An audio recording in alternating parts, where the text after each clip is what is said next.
Hey guys, in this video we're going to look inside the box of AMP's KC-10 extender.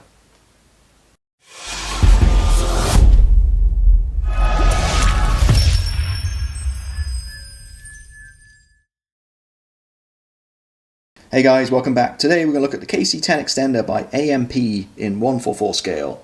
Now AMP is a Ukrainian company. As you know, quite a few kits come from that region, Czech Republic, Ukraine kind of area. Is this a rebox of the Eastern Express DC-10? DC-10 is obviously the civilian version of this. So they've taken the DC-10 and I think they've probably added a spiral to make it the Air Force Tanker version. Not open a box, so we'll open it and check it out in a minute. Before that, if you haven't already, please check out my review of the KC-135R. Fantastic kit. I've built it and absolutely loved it. Went together perfectly well. As with the KC, same family, both US Air Force tankers.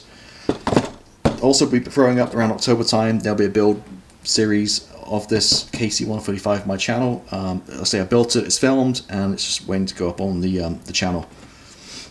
Okay, back to this one. So let's look around the box art. It is kit number 144-004. So you can see here, pretty unknown company, but it actually makes some quite nice stuff. The B2 Spirit I've seen looks really nice in 1/4/4 scale. Has really nice detail. I've seen people build that one. A few other kits, and again, some information, and Ukrainian and English.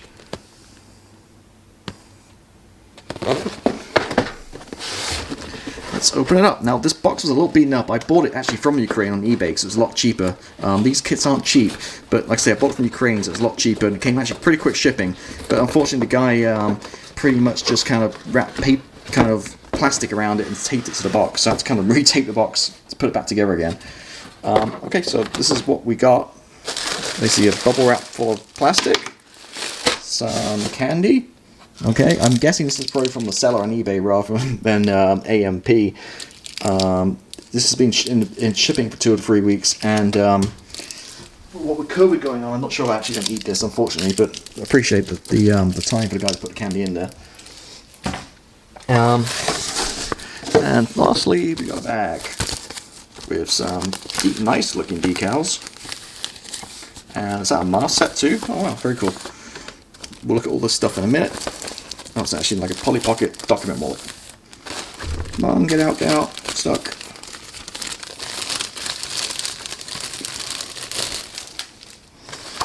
Okay, let's put this to the side. And here's the instructions. So we'll go through this real quick. As always, if you want to look at more detail, feel free to pause. Gives you the colours on the front in Mr. Hobby. And it gives you the FS colours where appropriate, which is very nice. Technical data, a little bit about the aircraft.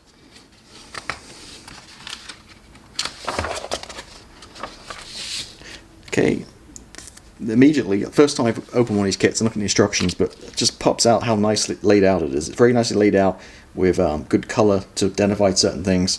The first page is always with kits, well, most of the time is what you get in a box, the sprue call out.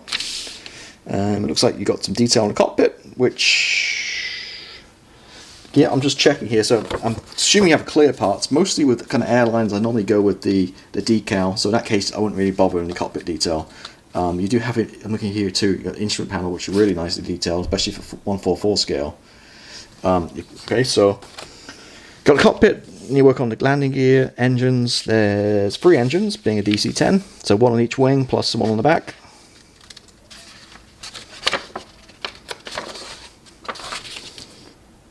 And it's looking like this bit saying lay them flat and put the ends, the end of the fuselage with the main fuselage before you put the 2 pieces together, so you have 2 halves. Then put the sandwich together with the bottom, the cockpit goes in, the landing gear, and the horizontal stabilizers. I don't typically put the horizontal stabilizers onto the very end once it's all painted and weathered. It's easier to just do it separately. And the wings, pretty straightforward, just 2 wings, 2 parts for each wing, sorry. And it looks like the pod, which we made an earlier part.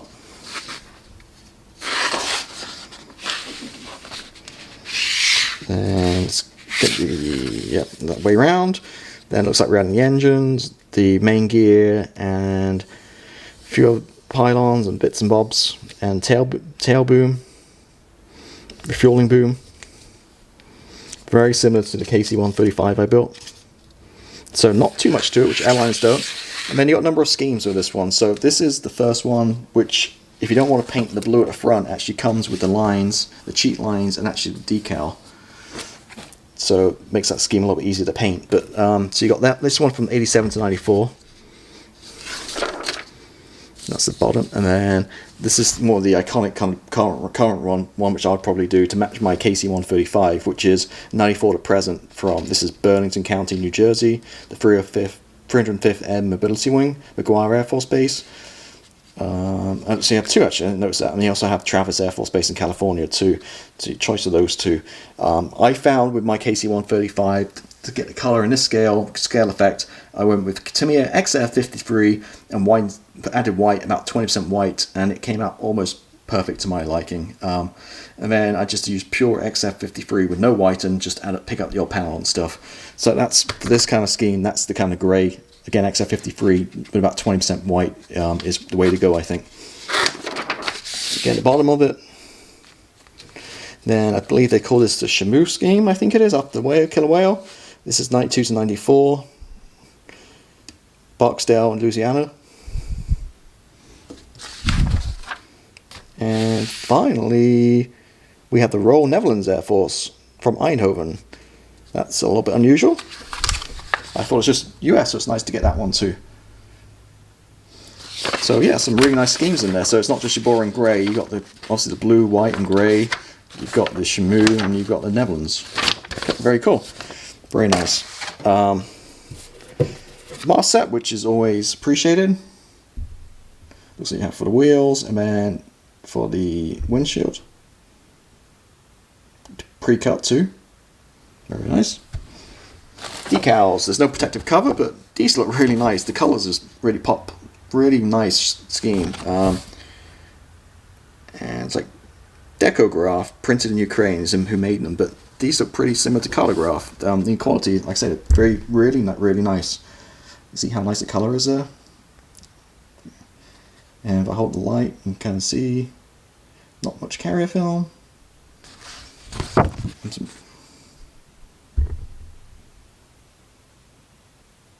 Now I'm just going to check back in instructions here. I'm pretty sure they don't. These windows I'm seeing, yeah. Okay, so windows. You got the Netherlands one has windows on it. The US version doesn't have windows. They're blanked out. So that's what these are for here, right here. Some doors. Some of the markings. Really nice. Very cool. Good stuff. Now let's take a look at the plastic in this big thing of. Okay. I'm thinking maybe the seller added this bubble wrap. I'm not sure if the kit comes like that. But here it is, one little bag and you take it out. All thrown in one bag, unfortunately. Just trying to figure out how you open it. It's like from the top here.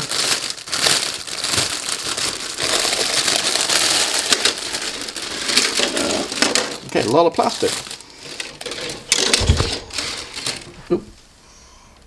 Right, I'm going to start going through some of these smaller ones first, actually. So you've got all the wheels, which are 1, 2, 3, 4, 5, 6, 7, 8, 9, 10 wheels, which are 2-piece. Nicely detailed. And the gear. Again, for the scale, really nice.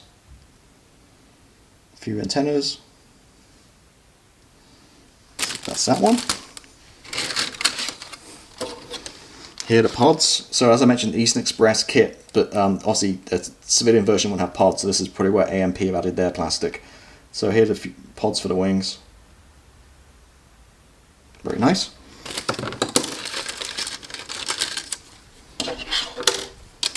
Engines.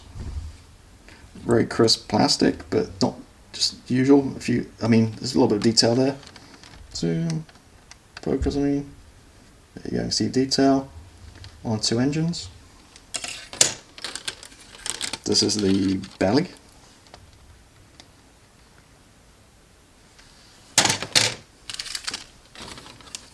Okay, wings. Really nicely detailed again. See how fine that is? Perfectly in scale. Nicely detailed. Nice and smooth on the inside too. And the underside of the wing.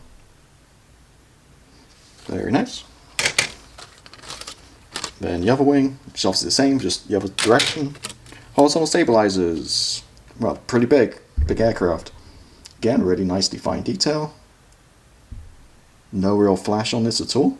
A little bit of flash of burring on the actual sprue runner, but the actual pieces themselves look really nice. Well, now I say there's a little bit of flash here, but again, just with your finger, see it comes right off. Just need a little quick swipe of sanding stick. And more engine parts, fan blades. You see, pretty crude in this scale.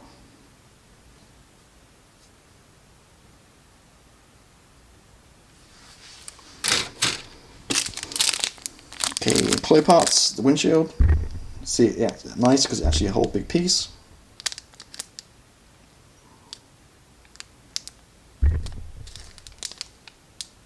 You know, I'll take it back. You can't really quite see it, the light shining off it. Very nice. And like it's not right up to glass either, so you've got plenty of wiggle room here. Once you fit it, if you have to fill any lines or sanding and stuff. And you've got two little tiny things in there, which I'm assuming probably lights for the wings. Puts back in so I don't lose it. Okay, now let's get to the good parts. The fuselage. So it's kind of been hacked off a little bit here, but that's not a problem. It should fit okay. Kind of like short run kits, there are no locating pins. But other than that, the detail is there. Quite fine.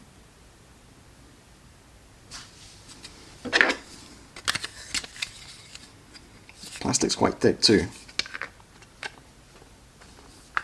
So it's obviously not going to go together because you've got to sand down these parts. See here, it's kind of on the other side where it's kind of been taken off the mold. So it definitely needs a little bit of sanding and filling and stuff along the seam line, along the top.